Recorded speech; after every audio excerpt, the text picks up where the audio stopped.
What's up, Technoid? What's up, bruh? Oh man, I swear this is gonna be a hard night for me. You know? We're gonna be on you like white on rice. We're gonna Well, get you, dog. y'all won't be laughing tomorrow. I got a big announcement coming. Yeah, with lots of ease. Yeah. What's up, y'alls? What's up, everybody? SMT Nation in the house. What's going on, everyone? It is good to have you. It's the November 6th edition of the podcast. We're just chilling. We actually have nothing to talk about. So we're probably going to talk about cheese, the salmon of Calcutta. We'll probably even talk about churning butter or something like that. We will talk about everything tonight. This show could literally go anywhere. All right, we could talk about corn if you like. All righty. I'm just saying this thing could go anywhere, dude. I'm afraid of that too, and that's what I'm afraid of. I mean, what's up, JR? Good to see you. Let's do the hellos, man. Let's get everybody up in here. For those of you, if this is your first time watching, there's a possibility. All right. The first 5 minutes, I usually say hi to everyone. This is what we do. So if you're not into that, then just fast forward 5 minutes on the replay. So we got Kaz. What's up, Bretta? Brennan's here. Hashtag Mod Squad. David, good to see you. Gene, Kat, good to have you as well. Hashtag Mod Squad. We have, did I get to Gene? Yeah, I got Gene. Okay. We got Ryan B in the house. The homie Apple Watts is here. Good to have you, sir. He likes Androids. Caleb is in the live chat. Hey. Good to see you, dude. We got Timbo in the house. We also have LT Dunn. Good to see you, dude. We do have a lot of mods here. Hashtag Form Voltron. Don't start none, won't be none, dog. Let me just say it like that. And when they form up, it goes down. That's right. What's up, Robert? Jared, good to see you guys. The homie JR is here. Good to see you, my friend. Oh, snap. We got Ty Rizzy. What's up, brother? Can you hear me, Sneed? I hear you loud and clear, man. What's up, Troy? Just want to make sure my audio is good. You're good, man. What's up, William? Good to see you. World peace. Absolutely. Meta. World peace. Hashtag ravioli gang. That's if you're eating. Code Deca. Troy, I don't know about Chantel, man. We're just waiting for the deal to finalize. We just assume that it's going to happen. We'll see if they can come to an agreement on a price. That seems to be the holdup. I think Chantel values themselves at a certain amount of money. T-Mobile values them at a certain amount of money, and they're just on a different page, but I'm sure they'll figure it out. What's up, KJ? T-Mobile Rabies is here. T-Mobile Rabies. Brandon. T-Mobile's selling their TV device at Walmart? I don't think so, man. I think they're going to keep that thing exclusive to their stores, honestly. Sharonda, good to see you. Hey, D. Doyle. Know you. The homie John is here. Good to see you. Yeah. Alex, what's up? I know. Tank Dog's here. Did I get this right? Concept Renard. Good to see you. T-Mobile in trouble with the FCC a little bit. Mostly that's mostly on Sprint though. Michael, what's going on? I'm on the fence about that 4A 5G. Hey, pricing's good. It won't cost you too much to get in there. Tyrone with the Jerry Springer in the background. I don't think so. Ugly Duckling is here. Spaghetti and meatballs. What's up, Davey? Yeah, life is good, Davey. Hope all is well with you. Hey, Barry, what's going on? Has Technoid fully recovered? I think so. I think he's okay. Right? You good, Technoid? You're on mute, dude. Oh, okay. All right, let's get the show going. I would like to take a moment just to thank some people. I want to thank all the patrons over on the Patreon page. We did get some new additions over the course of the last week. So, Chaim Fried. I don't even know if I'm saying that right. I really hope I am. Good to have you in the community. Welcome to you. Also, Jonathan, Dennis, some of the more recent additions for the month of November. So good to have you. Glad you guys are a part of the community. I want to thank all the SMT Community members, those that watch the videos, like them, share them, comment. You guys are the best. Thank you so much for supporting. Go ahead. I believe I was on mute. I'm sorry about that. I don't know what happened. I just disconnected. But somebody asked, fully recovered. I'm wondering, fully recovered to what? Was it the knee injury from before? I was long recovered from that. All right. Well, it's good to know, buddy. Glad you're well. You back training? Yes, sir. Nice, dude. And guess what? I actually may be dropping down another weight class. What are you at right now? 185. You gonna try to lean out, get down to 170? I'm actually at 182, so I'm doing pretty good so far. But I think I'm gonna maintain the 185 level. What's your height? 6'1". Dude. What? Listen, I'm 5'7", 200, bro. 200. I'm thickums, bro. Oh, John says they were asking because you said you got tested for. Oh, yes. I did recover, all healthy again. Took the test, came back negative, and so far everybody's great. My mother and father were all great. All right, good. Glad to hear it, man. We keep losing Ty. Hopefully he can make it back in and stay in. Can I just ask why we're in Borders? Like, what are we in the Prism? Come on, let's there you go.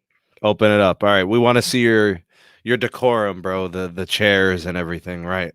The goddamn Peter Max sitting in the background. Fun fact. That picture is over 22 years old. That's it? 22 years old, and it still needs a new frame. And it's older than you, dude.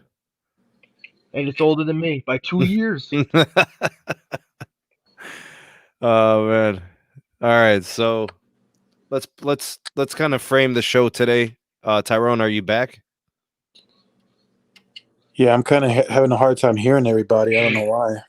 How are you? How's your headset connected? Through the phone itself. I don't know, man. The only thing I could say is maybe, are you doing this through browser on your phone? It's through the. I just clicked on the link on the where you sent it at.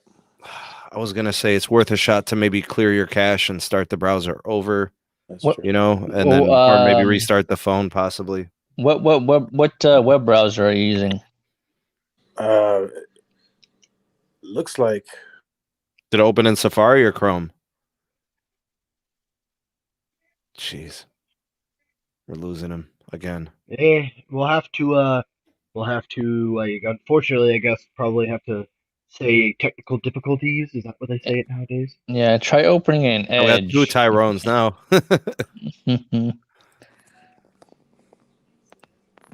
Yeah, I might have to Tyrone, you back?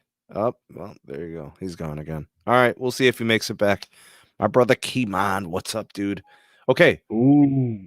So there's really only one angle I wanted to take to the podcast, and we'll just kind of work with it, flow with it a little bit, see where it ends up. We have all the Q3 numbers from every company now. Qualcomm, Apple, all of the wireless telecom. So AT&T, Verizon, T-Mobile, even prepaid MVNO. We know exactly everything that happened in the marketplace. So look, man, there was growth everywhere except one place. And that was Boost. Boost was the only company that could not or did not grow. Everybody else grew. Verizon had a very good quarter by wireless metrics. If you add the MVNO relationships with Charter and Spectrum, they actually had the biggest quarter. But you don't do that, right? We're not going to sit there because it's their MVNO. So, but Big Cable did big. T-Mobile did big. AT&T was huge. God, man, it's almost like the levee broke. Like everybody was dying to spend money, stuck in the pandemic or something. Like they're in limbo. Rest of the year outlook. Let's, I guess, just start by reporting on like pick a carrier. Anybody want to pick one, and we'll start there. Let's do T-Mobile for a change. Okay, we'll start with T-Mobile. Monster quarter. Metrics were huge. Investors are thrilled. Okay, they've got everybody drinking the Kool-Aid. All right. So record breaking earth-shattering numbers. Everybody's like, "Whoa!" All right, like this is crazy. The net ads were through the roof. The profitability is through the roof. They're trending up based on investors, man. There was a guy, Craig, is it Moffat? Moffat, whatever. Yeah, Craig Moffat, yeah. He was asking the question, even if you don't believe in 5G, you should believe in T-Mobile. I actually go the other way around. I'm saying you can't believe in T-Mobile unless you believe in their 5G, right? So I don't know what the hell he's talking about. But anyways, that's what he's saying, so investor relations, they're all in. Man, I'm surprised because T-Mobile is closing stores, laying off workers. They got metro problems with the agents and the dealers. Franco, good to see you. Thank you for the super chat. Hashtag 2Live Crew. Glad I got home when I did. Tyrone is probably on T-Mobile's 5G. They always do that. Hey. Every time somebody's having connectivity issue, must be T-Mobile, bro. It's like low-hanging fruit, man. Seriously. My man. Tyrone, I don't know what's going on, bro. Try a different phone, man, or different device. Try a computer, I guess. Try. Yeah. Craig Moffat, one of those writers on Motley Fool. I don't know, man. Oh. I don't know. Motley Fool. I don't even listen to it anymore. What's up, Kat? Good to see you. Okay, so they had a monster, dude. Rest of your outlook. You want to start there, Technoid? What's your predictions? How you kind of see things playing out? Well, they're going to lose a lot of that money because they're going to have to pay a fine, so they definitely will have to take care of that. But putting all jokes aside and actually looking at this in a positive light, actually, as somebody, I'm not going to mock them for this, it's a good quarter. It's actually pretty good. They definitely did a lot better than I was expecting. I kind of actually didn't think they were going to be that high. I knew they were going to profit, but I didn't think they were going to go that high as they were projected to go. Yeah, same. But it caught me. It caught me by surprise. I'm a little questioned about where they're getting these new customers. I think personally, it's just like the Sprint customers merged over onto the T-Mobile network, so they're using that as kind of the growth. But I don't want to speculate. I don't want to cause drama. I'm going to look at this from a regular point of view, and I'm not going to point the finger or anything. It's very good. No matter what you say about T-Mobile, no matter how much trash you could trash them on, this was a good quarter for them. Yeah, it was. Tyrone, if we got you, would you like to comment, sir? Can you guys hear me? Mm-hmm. Yeah, so I think T-Mobile's quarter was very important because obviously we're not going to get any competition from Dish Network anytime soon. So we need somebody else to compete. That's the bottom line. AT&T and Verizon are out there. Somebody's got to do it. And, it might as well be T-Mobile because apparently Charlie Ergen is trying to make $10 billion stretch over 7 years. I don't know. Yeah, it is crazy. We got news of that today, man. Zero Cool RF. We'll have conversations about Dish very soon. It sucks. I was very optimistic, and then this just. Oh my God, man! Well, all right, that's the thing, man. Like I called about Dish, a long time ago. I'm like, they're not going to spend anything. They're not going to get. What was my quote? I said, I don't remember what it was. It's just like I said. I think I said something along the lines like Dish will not get their 50% network up or anything. They won't even get 20 or 30%. They're not going to build anything, especially for next year. It's just horrible, right? So let's keep in mind they have keep sites from the T-Mobile. DCOM situation. So that's going to give. I'm not counting those. But that gives them something to start. Yeah, but it's just I don't know, man. It's just a site to site. You gotta build it, But put some radios and antennas on it. But as far as the T-Mobile earnings go, I'm kind of looking at it a different way. They had $14 billion in service revenues. That to me. I don't think that the new SIM cards, the new TNX SIM cards match up with that. But what that does match up with is the customer additions, right? So you can't have obviously the customer additions of 2 million or whatever it was, with their service revenue. I think those two go hand in hand, and I think it's just, to me, I'm looking at this as just organic growth. This will allow for more capex next year. I'm hoping anywhere from between 12 to 15 billion, 12 at the low end at least. I expect next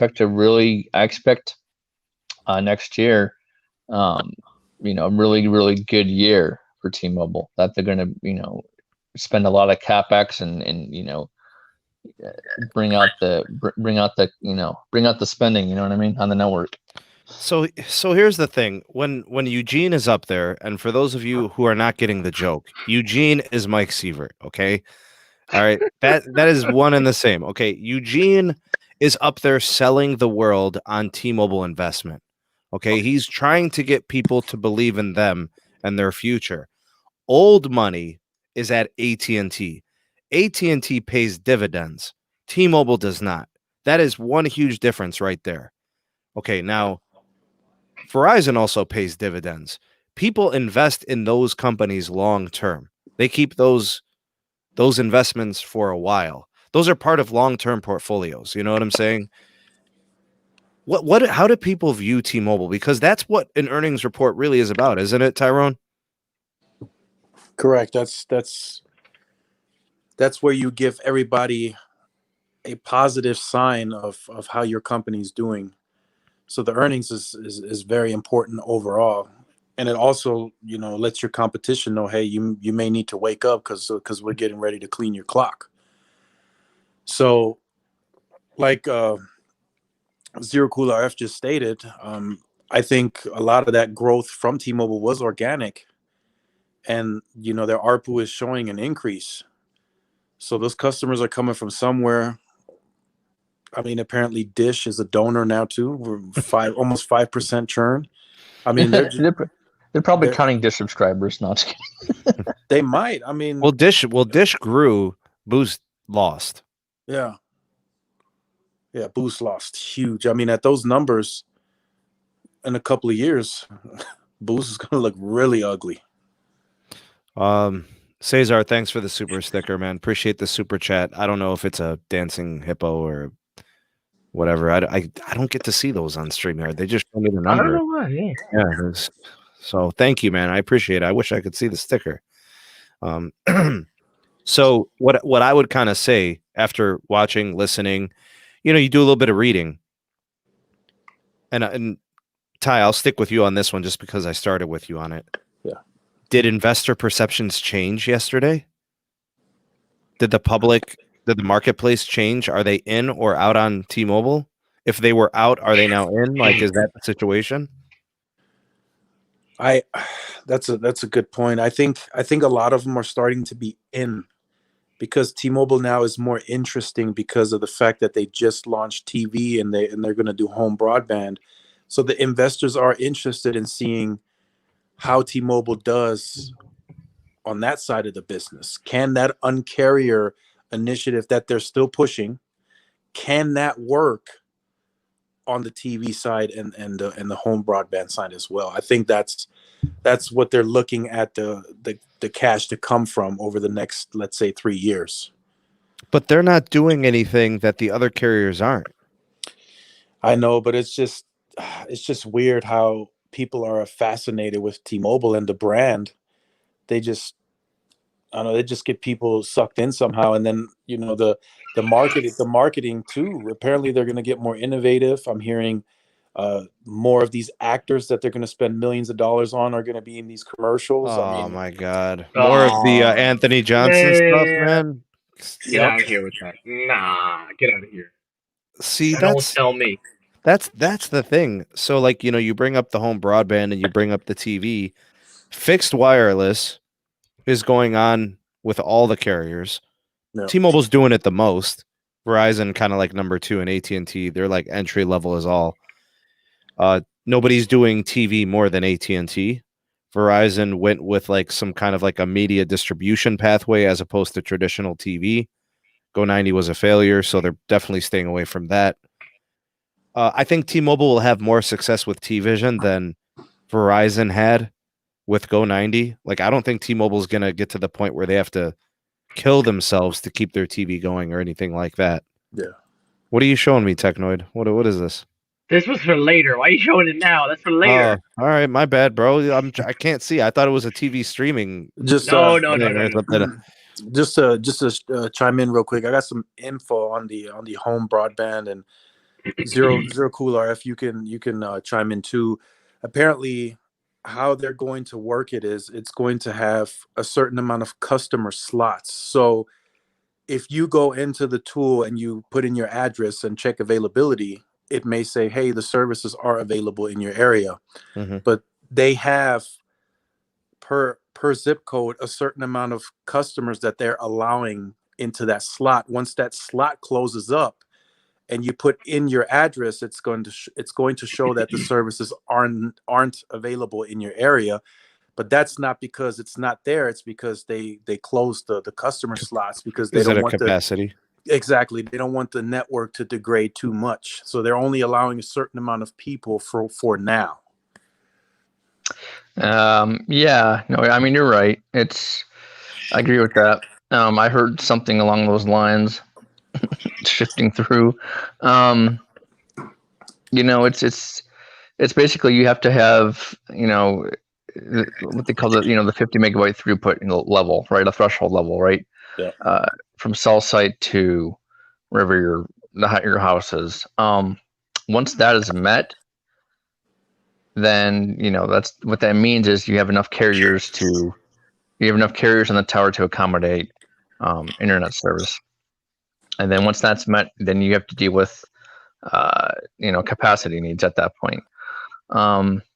So it won't surprise me, but I think that is obviously temporary because there'll be more clusters of sites built, right? Offload capacity sites built to handle the T-Mobile home internet. So I don't think this is a permanent thing by any means. In my opinion, the only way they're going to get new money spending and invested into T-Mobile, where they're going to convince investors to go in big, they're going to need consecutive quarters like this that are involving home broadband and TV. Like those two things have to be boost to the company while the wireless still maintains growth and positive momentum with 5G. All three of those things are going to happen. Meanwhile, Verizon and AT&T are still the smart money.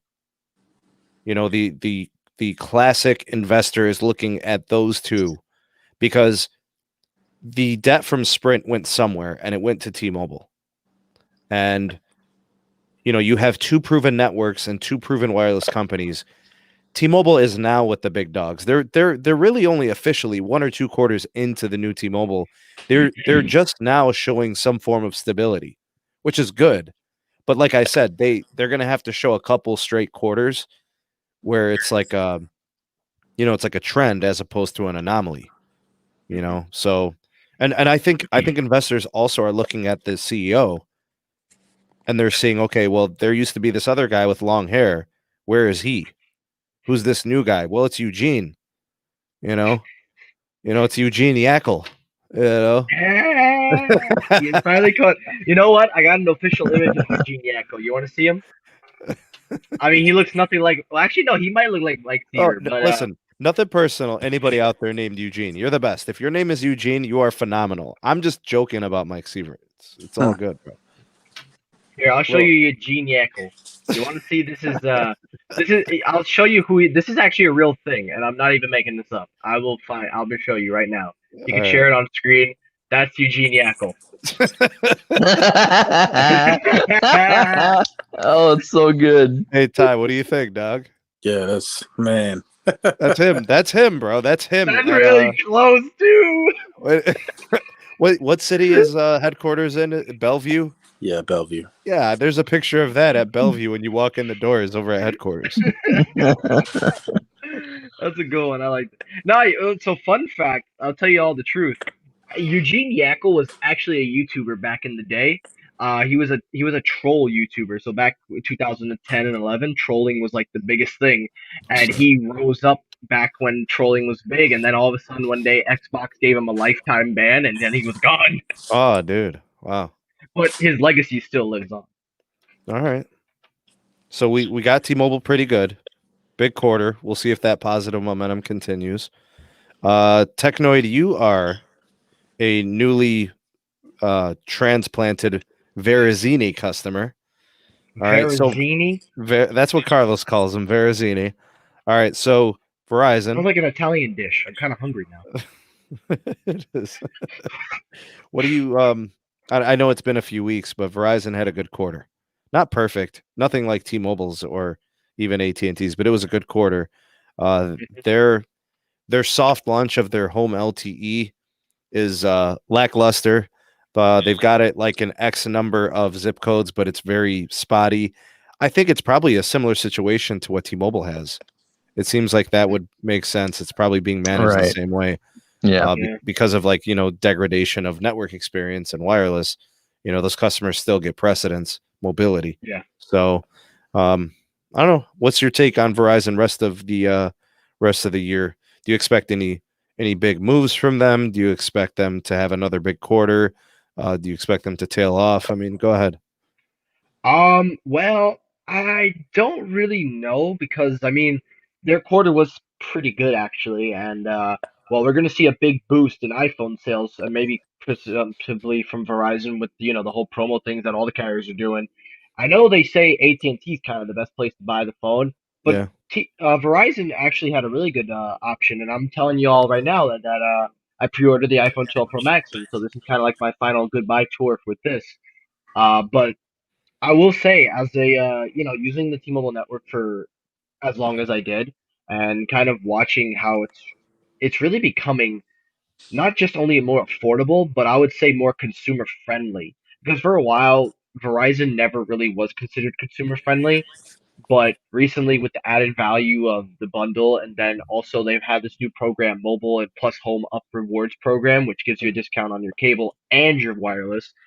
And then on top of that, just looking at how everything is positioned for Verizon, I wouldn't be surprised if they announce a strong queue or maybe for the remainder. And Yeah, honestly, Barry brings up a fair point considering they don't, they didn't really do any firing. Look at the pandemic; they didn't lay off a single employee. They kept everybody with benefits, and they had a great quarter on top of all of what's going on. So it's kind of I got to give a shout out to Barry for that one. Yeah, Barry's right. It's a good thing to mention. They're taking care of their people. All their employees still working. A lot of them, improved their positions within the company, got additional training, future-proof their employment, basically upskilled, right? And that's something unique. That's something very different than what we're seeing from AT&T, with respect to layoffs. That's something that they've been downsizing. They've been laying people off. They've been eliminating stores. They're dealing with their debt shaving plan or whatever. So yeah, I think Verizon had a good quarter. I expect another good quarter similar to this one. Maybe sales will be a little better because of the iPhone, obviously. I think service revenues will be up as well. I think this new bundle is going to do wonders for them. Hopefully the LTE home wireless thing improves in terms of deployment. So I expect a decent quarter. What about you, Zero Cool? And Brandon, thank you for the shout out and appreciate the super chat.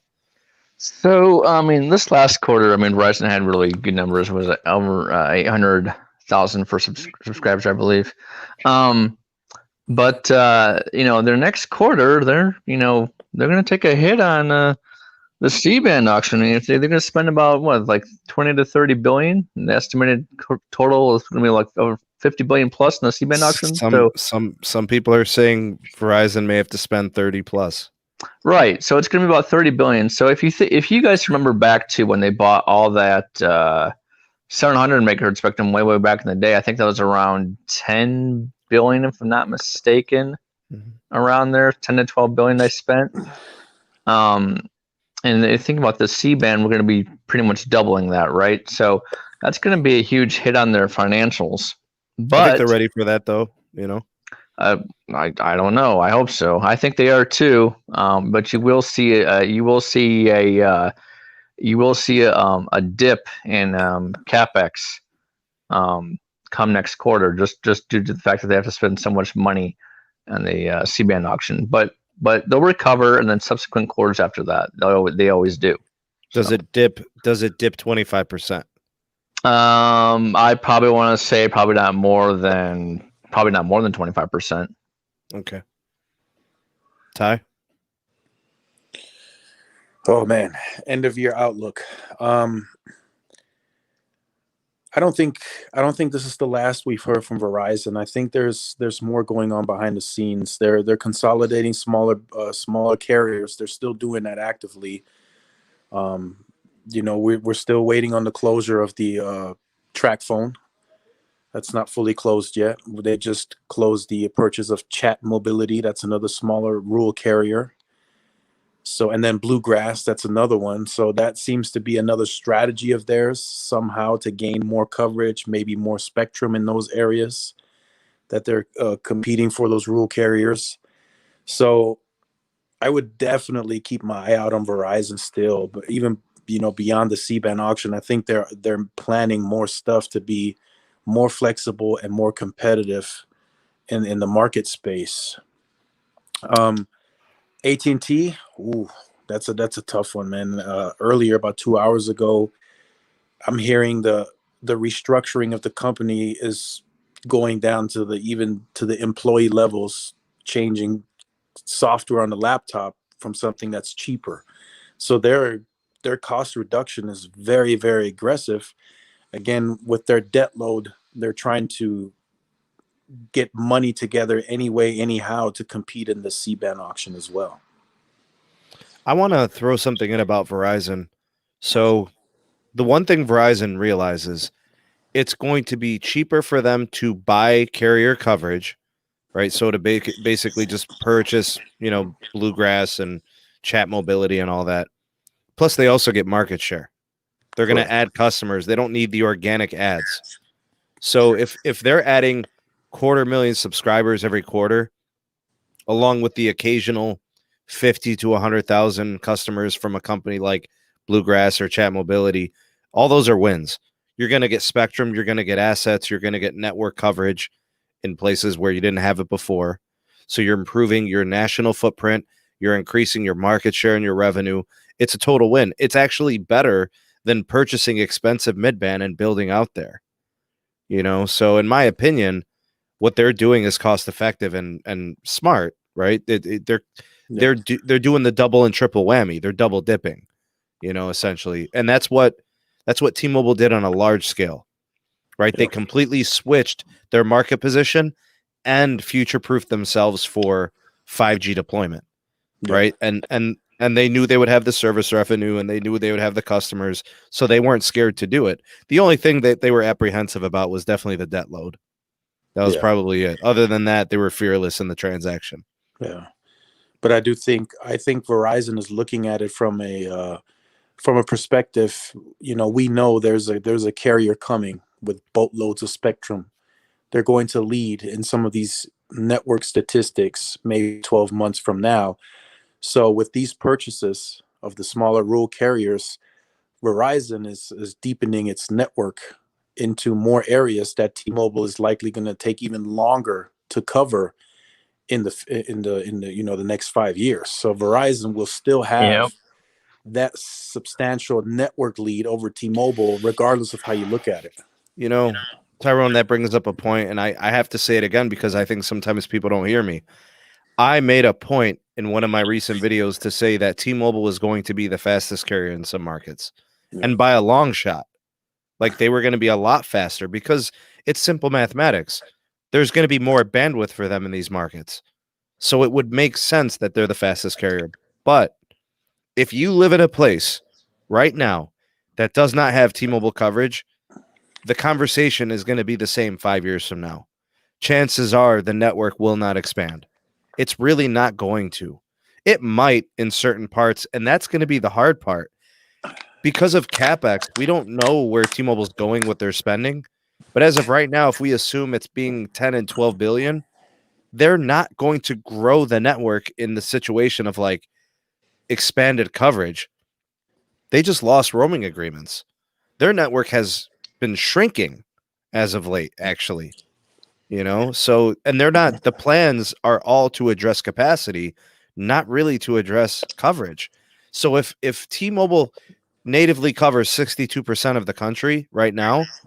I don't expect it to exceed 65% in the next 5 years. I don't. Yeah, I think just to add to Yeah, I that agree. point, just to add to that point, and I think Zero Cool Life can chime in on this one. If you are a T-Mobile customer and you are hoping and praying for any coverage expansion, your biggest hope has to be the Sprint keep sites, that one of those keep sites comes to your area somehow, some way. That is probably your only hope short term to get any coverage to your area if, Sprint by luck has a tower there in the area that's added to the Sprint keep sites that T-Mobile is planning on keeping. I think certain states have a chance because there's places where Sprint had a good network footprint. But man, I don't think so. Go ahead, Zero Cool. I mean, keep in mind they're going to have to add their projected ad count for site builds 15 to 20,000 sites. That brings it up to about 85,000, right? 90,000 at the max for what their build out is now. That's going to take time. Yeah. If you're, so keep, if you're good at praying, pray for 4 years. Good at praying. I've been doing it for 37 years. Right. Yeah. All right. Well, I was going to ask for everybody's opinion on Sprint, but no. All right. So AT&T, I'll just drop a couple of comments there. If they can reduce their debt load by any measurable amount, 5, 10, 15, 20 billion over the course of the next year, that's fine. That's good. They reduced debt this year thus far by 30 billion. I think they reduced debt last year as well a little bit, but it's not happening fast enough. That shows you how bad Randall Stevenson really was, man. How those two deals, DirecTV and Time Warner, how rough those were, right? So DirecTV was 47 billion plus their 20 billion debt, 67 billion. The Time Warner deal, 100 billion easy, so what were they up to, like 170 plus some residual stuff, 180. It's just a lot of debt. Yeah. But investors aren't worried because AT&T is raising the dividend. Yep. So I don't know. I personally think the HBO Max is working for them, and not in a sense that they're making money off of the customer paying HBO Max directly, but the value proposition.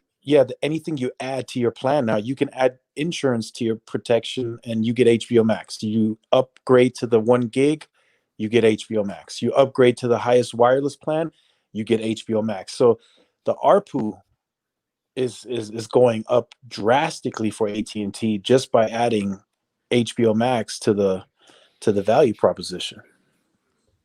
No radio. You could send me anything by email, sneedmobiletech@gmail.com.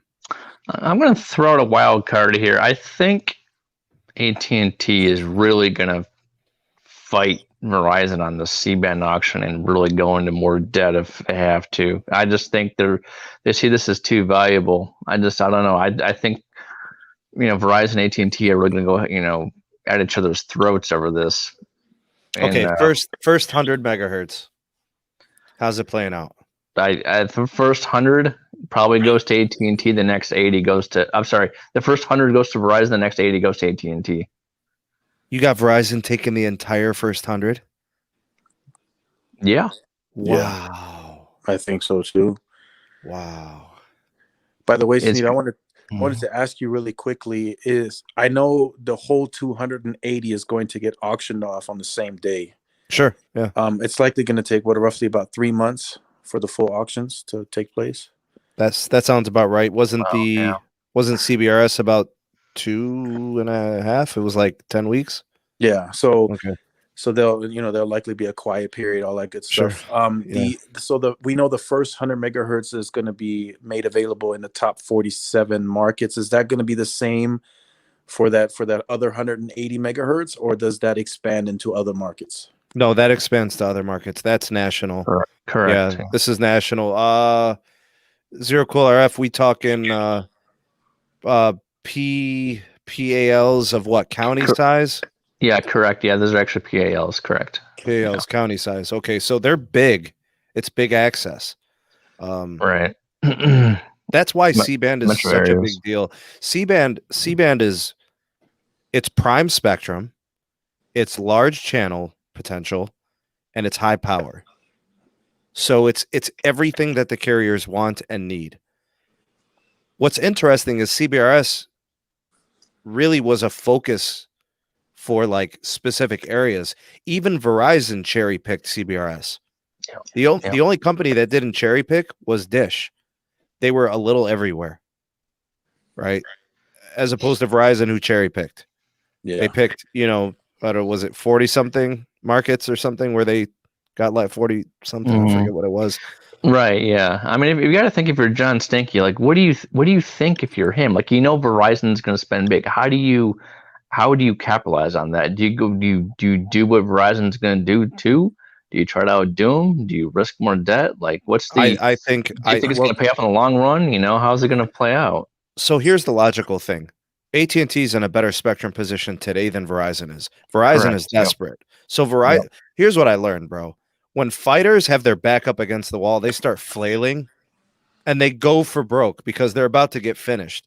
I think Verizon is flailing for the spectrum. They're throwing haymakers, right? So like, when I think about that first 100 and how important it is, the reason why that first 100 is important because Verizon doesn't have to get all 100, but they have to get most of it. Because that's the first 100 that can deploy. That's difference making, sooner than later. So if it's auctioned in December, we could potentially see it ready for deployment the following December. That's end of 2021. That's difference making spectrum in Q1 2022. That's about how long it's going to take T-Mobile to actually do something with 2.5. 1 year from January. So January 2022, the T-Mobile network will be really fast in a lot of places. We're going to be seeing like screenshots of like 800 megabits per second, like all the time, 600, 800, that sort of thing. And we're going to see people leaving Verizon and AT&T in those places. They will go, and that's when the flailing fighter starts. And that's when I think Verizon starts their own 80 megahertz channel. Think about the hardware we're going to have for mobility, right? We're going to have the X70 modem or whatever it's going to be called, right? We're going to be seeing, 7-8 carrier aggregation for anywhere between like 800 to 1,000 megahertz with millimeter wave, with mid band and low band and everything together, So in my opinion, Verizon's going to be swinging hard, and CBRS can only do so much. It's low power, and they only have 30 or 40 megahertz of it. Even if they pair that with general access, they still can't touch 100 megahertz channel. Right. Yeah. It's just, I wonder, we're pretty confident in what Verizon's going to do, but it's just like, what is AT&T going to do? They have to get some. They have to get some. They do. Yeah, I think I really agree here with Zero Cool RF. And then to your point, Sneed, I think Verizon is desperate, but they're also willing to be a little patient. I think they do go after the first 100, which I think they will clear that right away. I don't think AT&T competes against that because that'll drive the auction up too high. I think. So I think Verizon is patient. Verizon will wait a little. They're still strengthening their fiber footprint. Right now, they're only rolling out their own fiber in the top 50 markets. They might even expand beyond that after that fact. So that kind of gives them a little cushion to continue rolling out their own fiber to all sites while they wait for the C-band to clear. They already got the density. AT&T, on the other hand, I think they're willing to be even more patient beyond. I think you said last time that second round of spectrum clears 6 to 8 months after the 100 megahertz. So AT&T still has a HSPA shutdown coming in 2022. So they still got to add density into the network. They have not accomplished anywhere close to Verizon levels of density. That is going to be very important for C-band because it's a higher frequency. AT&T will have to incorporate the density on a larger scale, not just in some of their markets where they have higher market share. So I think they remain patient. I think they continue selling off businesses. I'm hearing again today they are going to close more corporate locations. I think they are going to have a larger authorized retailer footprint come next year. Wow. Stanky seems to be making very aggressive moves. They're looking at selling individual businesses that I've never even heard of, never even knew that AT&T was a part of. Right. Just to make money. I had no idea what Xander was. Xander I didn't know that. or the Euro Enterprises. Yeah. Crunchyroll. I had no idea what that was, but I guess they were owner of it. So there's probably more of those businesses that are going to emerge in the future that they're going to sell. So they're going to try to position themselves, I think, for that second 180. And I think AT&T's engineers are, smart enough to know now that spectrum is everything. And I think they might even go for 120, 140 megahertz in that second round of that spectrum. So I know what AT&T is actually going to sell next. I've actually heard this. I actually heard this when I used to work for AT&T as a lineman. They're eventually going to sell their Uverse business. Yes. Okay. They're going to sell their DSL, their Uverse TV. That would generate a significant amount of revenue for them too. Here's the thing. People don't want that. Frontier, got Verizon's old DSL business, and they turned it into great fiber. I could see somebody like the phone company, Frontier, or maybe Quest or something buying that up. Yeah, but Zero Cool RF, they're selling minority stake. They're not even selling the entire ownership of it. Yeah, they are basically saying we'll give you 30 to 49% of this business. It's still ours, but you're going to operate it. They want to wash their hands of the operations, but take 50 to 60% of the income. Yeah, and guess what? Who's going to agree to that? Where do they do that at, bro? And guess what? Well, we'll find somebody. Hey, Sneed, guess what? They're also going to offload $20-30 billion of debt onto that company as well. Yep. Eat that. Man, cold-blooded. I don't know who's going to do it. Maybe there's a company out there that says, let's do a deal with AT&T. They're so nice. Well, they said final bidding takes place in December, so we could know sooner than later. Yeah, it's going to be soon. It looks like this has been going on since August, apparently. That's the thing. After they sell their minority stake in DirecTV, the Uverse business and is okay. All right. To go. So Zero Cool RF and Tech Life are on the record as saying Phase 1 will be dominated by Verizon. Phase 2 will be dominated by AT&T. That's what you guys think. Yes. Okay. Yes. I'm different with this. I think we're going to see a more balanced approach from Verizon. I think it's going to be more of a 60-40 thing. I think AT&T can't risk only being involved in the second part of this. No way. If you lose out on that first part, it puts more at stake on the second part. That's true. Okay, so and Verizon doesn't need 100 right away. Because technically, how committed are they to a standalone 60 megahertz channel right away? Like, I think that's more realistic than them trying to make a 100 megahertz channel right away. I've seen articles to where they want 100. I want them to have 100. Me personally, because they have the tower grid for it. They do, yeah. See what I'm saying? Like, T-Mobile doesn't have a tower grid to do those types of things. So that's why I always said 2.5 went to the wrong company. 2.5 should have went to Verizon if you want to talk tower sites. Yeah. But nobody wants to say that because T-Mobile is the underdog and they're the underfrog and Verizon's the big meanie, Red Riding Hood, Damn. Seriously, bro. If I could just say something real quick, I guess I've been sitting in the background listening to you guys go. This is like butter and toast for you guys. So I'm just sitting back patiently, just biding my time. But I will say I'm leaning more towards your proposition, Sneed. I kind of actually am understanding your perspective a little better. I'm not saying Zero Cool RF and Tech Life are wrong by no means, but I think your perspective is making a little bit more sense. Maybe it's more connecting, maybe just because I'm understanding it better versus them two. But I do kind of can see Verizon playing more of a balanced kind of approach to this because if you look at their network right now, there really isn't much work they need to do because it's reliable, it's consistent.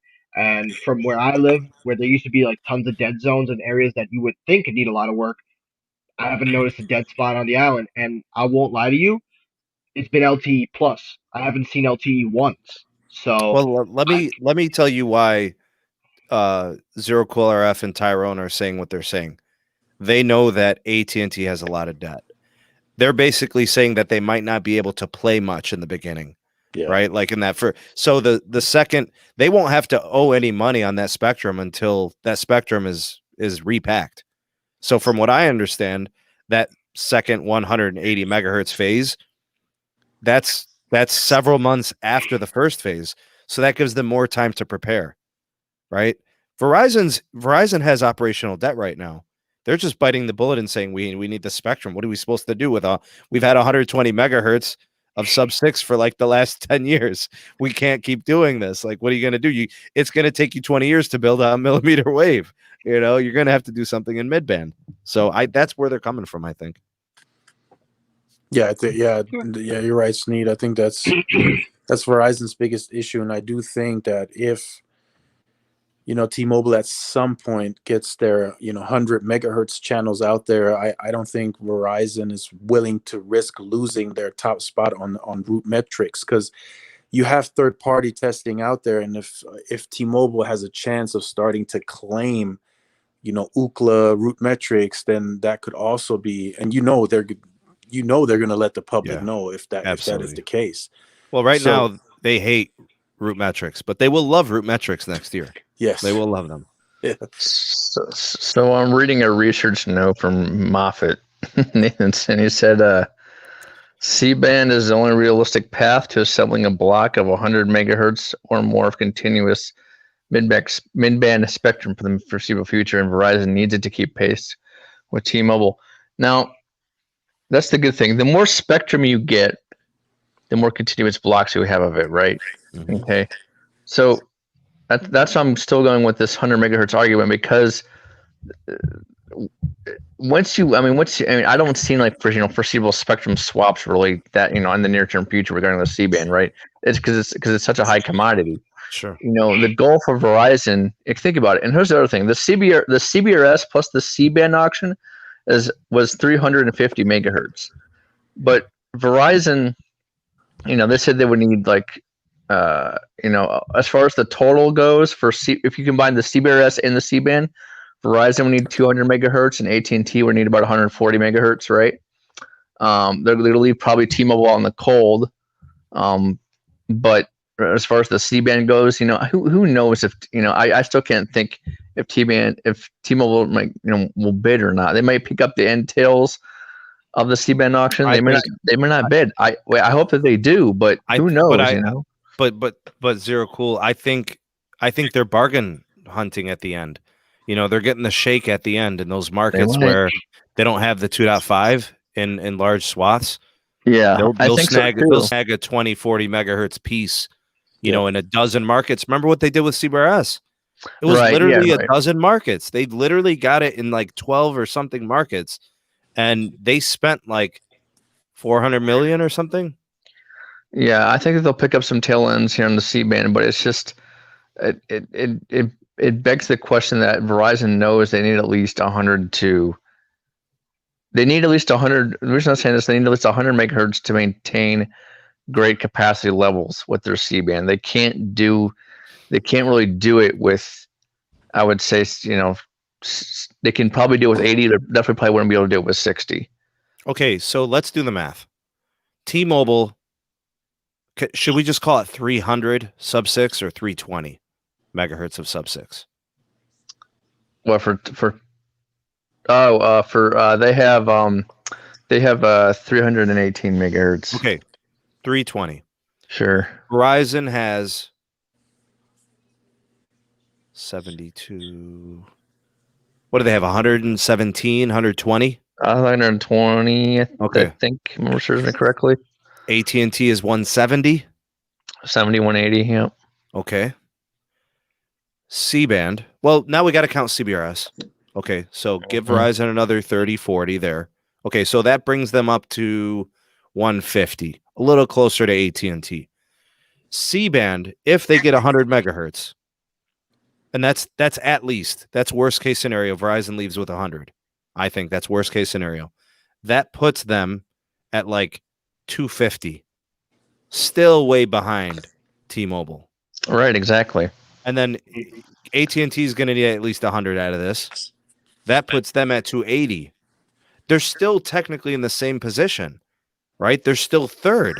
Verizon is still third after C-band if they only get 100.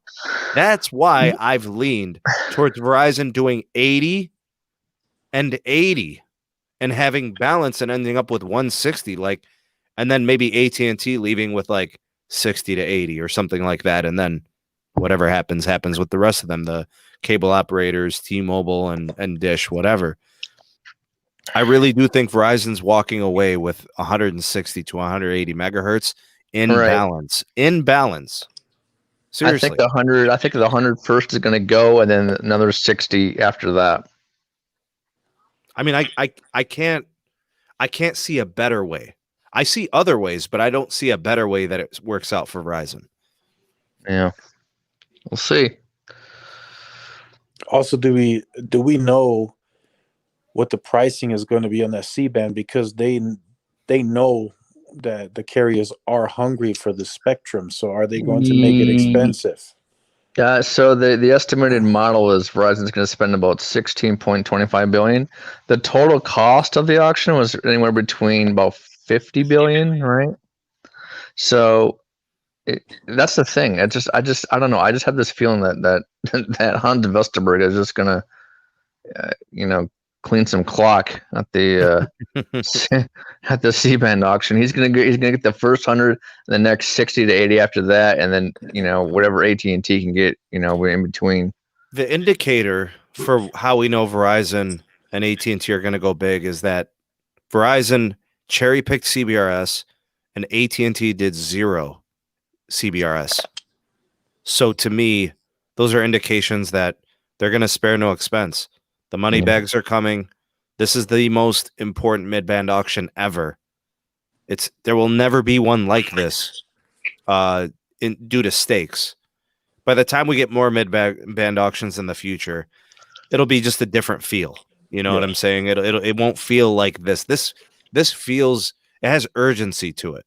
Correct. Because if Verizon was to mess this up, like, they're in trouble.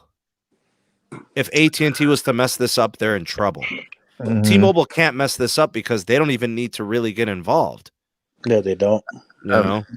Here's another stat here for you. So the major American networks will be hit 100% of sub-6 capacity in key cities, major markets like LA, Dallas, stuff like that, New York, by 2023. So if you think about, you have to look at this from a capacity starved, point of view.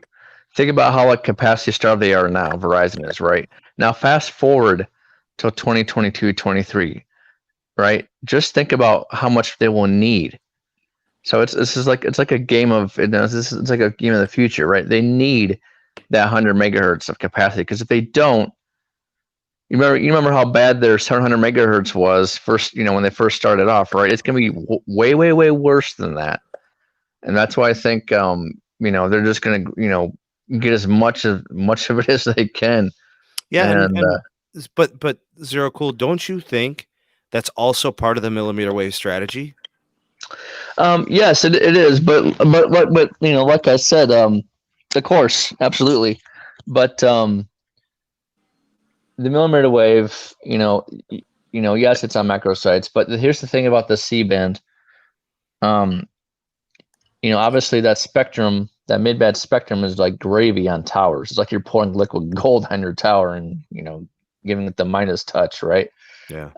Versus your millimeter wave, to where, we have limited range, which will be fixed, but the C-band is such high power and it's clean spectrum, right?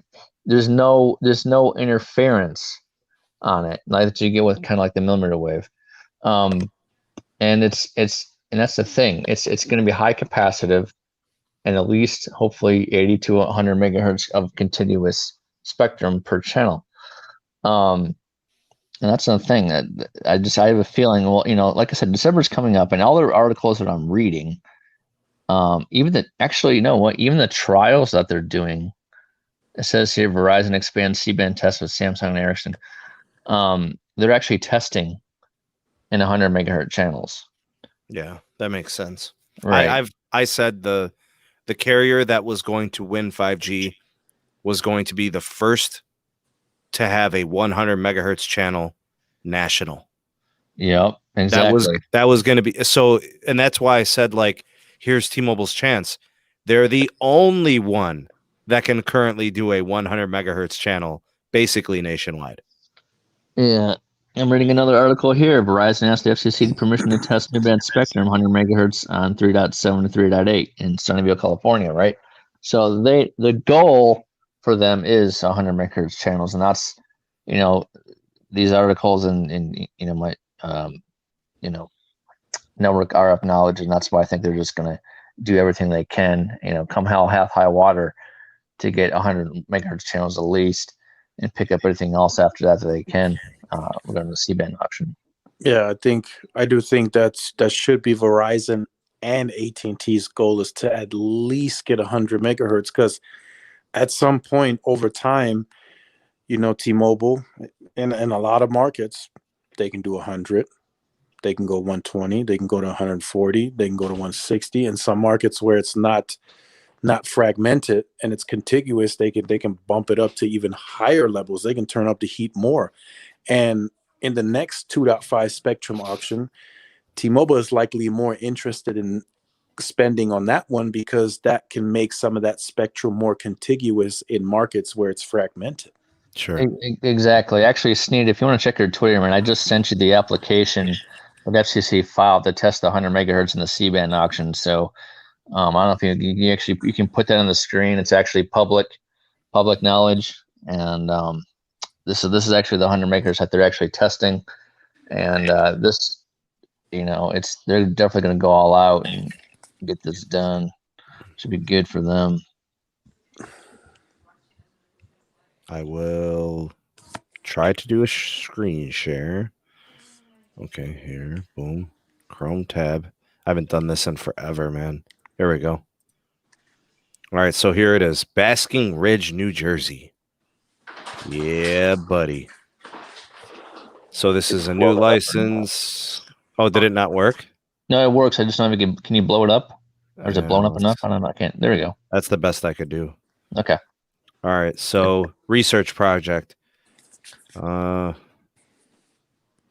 for the deets on this. Ericsson, multiple, model number, station ID. What am I looking for here? Give me 1 second. This should list 100 megahertz. It should list the frequency and then megahertz. Oh, down here. Here we go. There you go. All right. Got it. Okay. So radius of operation, half a kilometer. Yeah. Okay. So that's an indication of high power. Right. Okay. So that gives us distance. Width of beam in degrees at high power point is 55. So it's basically describing how they're going to be transmitting, right? Correct. Yeah, that's your beam width. And then okay, there it is. Power. Yeah. 3.7 to 3.8 gigahertz. Yep. 100 megahertz bandwidth. There it is. Yep. All right. Nice, dude. Okay, so basically they're getting ahead of the game. They want to test a 100 megahertz channel because they know their end game is a 100 megahertz channel. Okay, so I feel vindicated because I was saying this weeks ago. I have never seen this document before in my life. I said the first carrier to deploy a 100 megahertz 5G standalone channel is going to be winning 5G. Yep, absolutely. Okay, so SMT is not crazy after all. All right, just to confirm. Go ahead and tweet that, out to the to the peeps. That document. All right, will do, man. Absolutely. All right. I do think another thing that plays a factor on more overall is going to be the fiber situation. I think as AT&T and Verizon lay more of their own fiber, they're going to be able to push speeds much higher than T-Mobile may be able to in some markets due to limitations of the third party that's in the area supplying their fiber. And in some markets, Tyrone, is this backhaul problem going to really come back to haunt T-Mobile? I think in overall it might, because in some areas I'm hearing T-Mobile's not even using third parties; they're using like satellite backhaul and. Oh man, the microwave. Well, the satellite backhaul is only in areas where they cannot do microwave and they can't do fiber and they can't do any telco. Yeah. There's I actually latency is trash, bro. It is in California. I think I only had one satellite site, and that's it. And that was it. How bad was it? I didn't work on it, dude. I just forwarded that over to the different group. Well, the latency is going to be trash. We know that. Yeah, exactly. So I think it's going to come back and haunt them for several reasons. I think the operations expense is going to blow up huge with this because they don't own it. They're paying somebody to deliver the fiber, whereas it's going to become cost savings for AT&T and Verizon. We did a pretty good job. Let's do Dish on Sunday. All right, I'm gonna do a video on Dish. We'll do a Dish conversation Sunday. Ty, can we have you back, bro? Yeah, sure. Zero Cool, can we have you back? Yeah, absolutely. All right, let's do Sunday. Let's discuss Dish. It's sad. It's not good. All right, Technoid, you have been an absolute trooper, patiently waiting for the opportunity, salivating to discuss the MagSafe Duo charger. Have at it, sir. Okay. All righty. Well, listen. I sat back and I timed this. I can't curse, but 46 minutes. 46 minutes I sat back and waited. You millennials, bro. Get out of here. And I listened to both of y'all. So it's time for y'all to take the hot seat and just pass it on over. And I'm going to dig in a little bit. Now, listen. I pulled this up because I'm not covering this story. This is not a story to cover, but I just want to, I want to highlight something. Can somebody put his goofy ass on main screen? Yeah. Look who's talking. You're not even on camera. Oh, man. Go ahead. Anyway, so for a while, I look at Apple accessories and I say, you know something? They are expensive. They're expensive, but I will honestly say there is validation when you do buy them. There is some validation argument to be made because, sometimes when you buy an Apple product, you want to get the Apple accessory, to go along to kind of accompany and, how would I say, maybe to accommodate your purchase. Because, hey, why not just give more money to the Apple feeder? But anyway, besides that, there have been a lot of products that have always made me question Apple's pricing and made me really question the integrity of where they came up with this price. But I gotta say, for the first time in a long time, wait a minute. I think everything that I've said about Apple accessories being overpriced, I am officially declaring no longer, because I saw this today, and I gotta ask, why? Why? Listen to me, bro. They're financing a charger. This is absurd. This is blasphemy. That's too much money. They're financing. Tyrone, do you see that? That's financing a charger. No. Y'all had your moments. Now let me have mine. Go ahead. 46 minutes. I sat back. I need at least 5. Go ahead, bro. Go ahead. All right. First of all, this is the supposed MagSafe charger that Apple debuted at the conference. And first of all, look at this thing. This thing ain't even big enough to fit the palm of a hand. This is a portable backup charger you take with you on vacation, not a daily charger. You want to know what daily drivers look like? This is something you use. It's a stand. It's intended to be put down on your desk. You plug the thing in. and you can take it with you on vacation. That's what that is. That's not a daily thing. But here's what's amazing to me. You're going to pay $130 for a duo charger. And I'm not even going on. There's more to this. But you're paying essentially $130 for an Apple Watch charger and a MagSafe charger, and they don't even have the courtesy to include the damn brick. Oh You're gonna no! sell a wireless charger. You're gonna sell a charger without the brick. The only thing they include is it a USB-C to Lightning cable in the box, And and it's the a short damn one. thing connects with Lightning. Yeah. Of all of the blasphemous Mhm. things you could have done, Give it to him, bro. you had to put Lightning as the connector.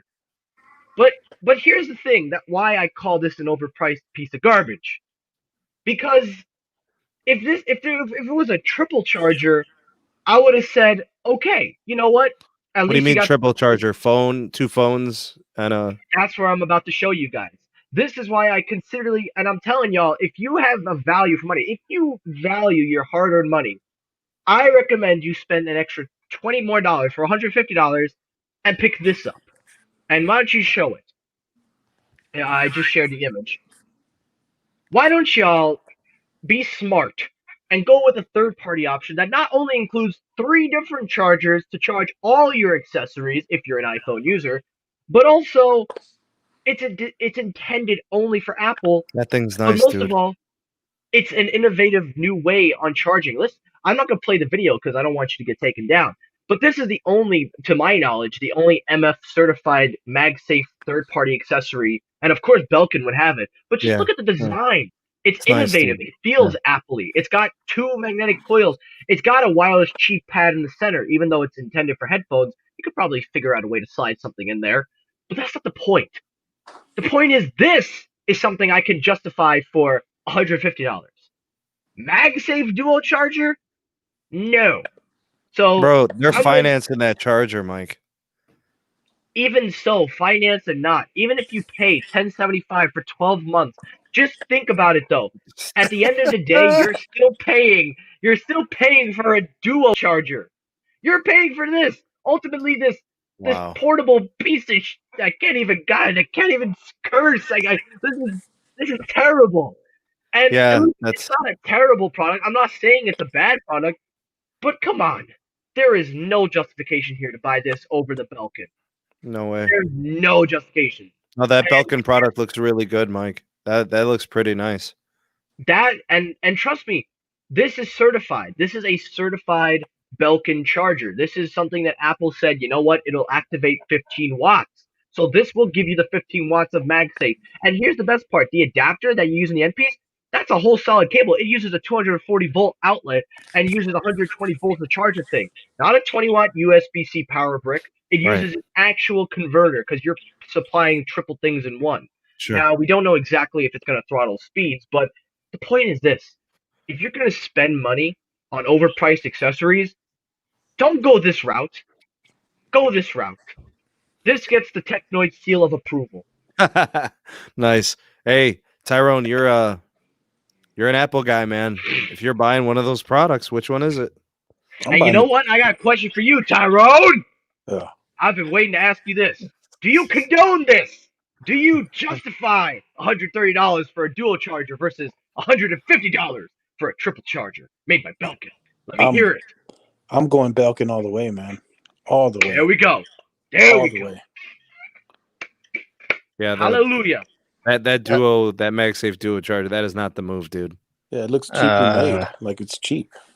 I'm condoning both, man. There's 2 things I never put my phone through, and that's magnets and X-ray machines. I know. Hey, listen, we all know the truth that Caleb is just jealous of magnets and wireless charging, and he has a little bit of issues with accepting that terminology. But it doesn't matter. The point is this: if you're going to spend a lot of money on a dual charger, do not buy this. There are going to be third-party accessories that will take advantage of this technology, and they'll sell them for half of the price.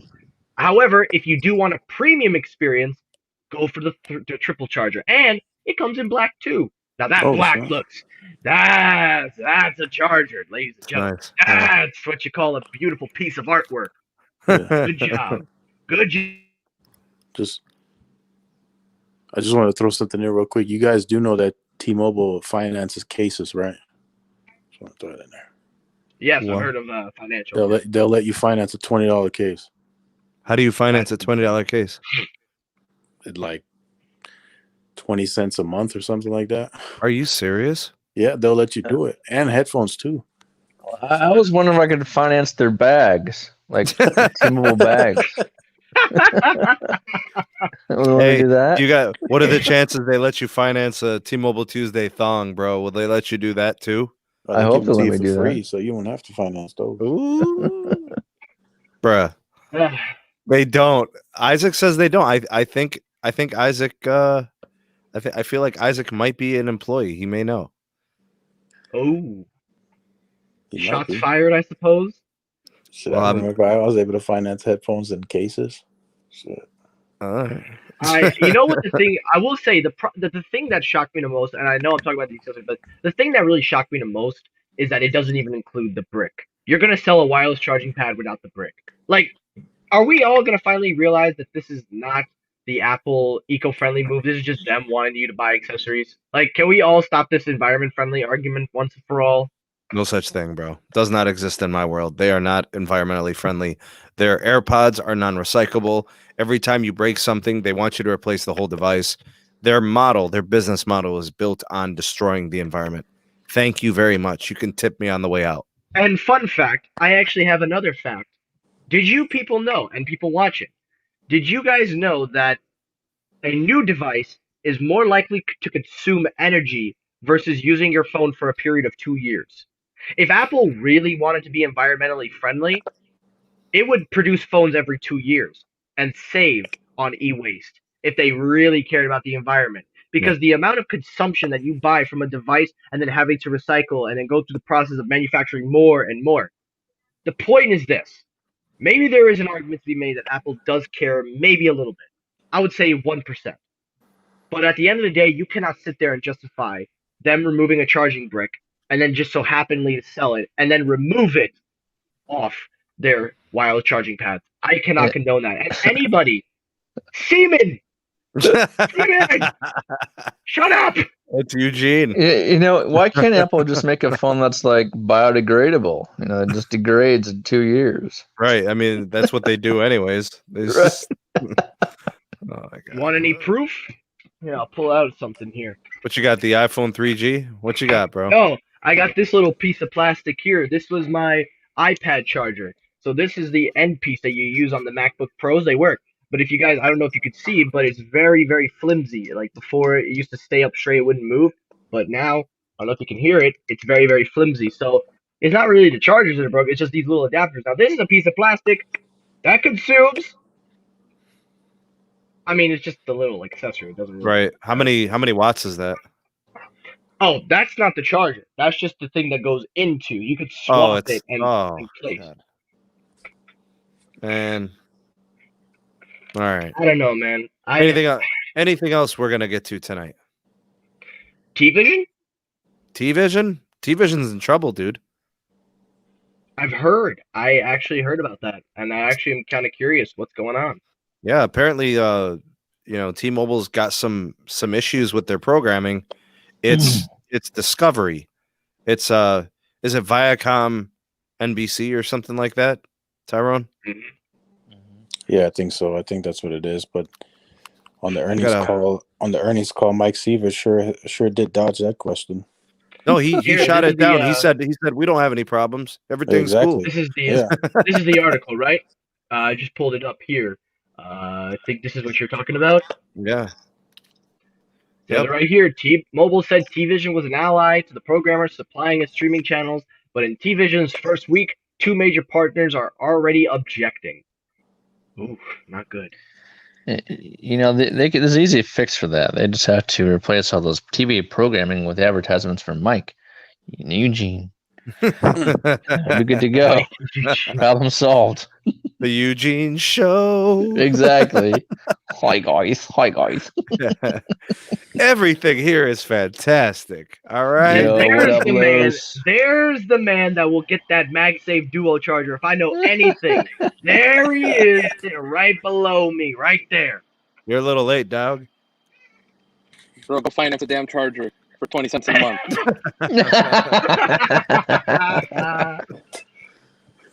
I don't It's get it, crazy. man. It's crazy, How do you not afford a $20 phone case? That's what I don't understand. Bro, there's no way that's real, bro. They're not You- fine. Like maybe if it was a total transaction, like you did the phone, you did the charger, you know, No, and, you can and what. finance and- your accessories. It's separate. Yeah, you get a finance for your accessories. Yeah. And So it's they're spread out not- over 12 months. So Tyrone, they're not financing the entire transaction. They're just financing the case itself. Well, Yeah, you can. I think there's a certain amount you have to accumulate. I think it's like $40-$50, but I think now the store reps have to at least attach $75 in accessories anyway going forward. So I think that's the financing is going to help them get to that goal. No. All right, bro. Not Look at having a your- charging brick is environmentally friendly, and that's tremendous. Nah, dude, Mm-mm, that is not tremendous. not at all. Yo, Carlos, you gonna go finance a charging brick, dude? I don't need to finance that Horrendous. stuff, bro. What the hell does this look like? A Goodwill? Okay, Carlos, would you pay $130 for a charger for your iPhone and your Apple Watch? If I like it, sure. Fuck it, I don't care. Man, y'all just don't even care about a brother's monetization anymore, do you? What are you talking about? Oh, I think we got to move over to Periscope. That's the move. I'm about to launch a Periscope as soon as we finish with this, and then y'all can have at it, bro. All right, we'll catch you over there. Let's Like, we wrap don't- this up. Yeah, Go I ahead, got a Carlos. video Go to ahead. work on tonight. financing cases. Oh, go ahead. Yeah. Financing cases, bro. Get out of here with that, bro. We'll talk about it on the Periscope. Thank you to Technoid. Thank you for coming by. Actually, let me get everybody's names up there. All right, thank you to Technoid. Thanks for hanging out, man. Zero RF, appreciate you as well. Tyrone from Tech Life, thank you for hanging out. Carlos came by for his 90 seconds of fame. Usually this is about the time where I thank everybody for all your super chats, so I want to do that. Thank you guys for donating. Thank you for supporting everybody who liked, everybody who watched, everybody who shared. You guys are the best. Thank you to my patrons. Thank you for supporting me there. Tyrone, this is the part where you give us the buzzer beater. Anything you want to just throw in there for kicks and giggles? Yeah, don't finance the pink thongs. I knew it, bro. I knew he was coming back to a thong, bro. I know.